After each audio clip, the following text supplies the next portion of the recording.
shepherds heard the story proclaimed by angels bright, how Christ the Lord of glory was born on earth this night.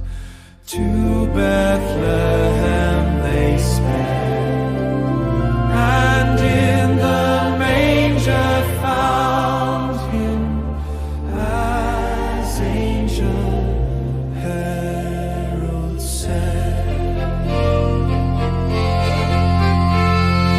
This flower whose fragrance tender with sweetness fills the air, dispels with glorious splendor the darkness everywhere.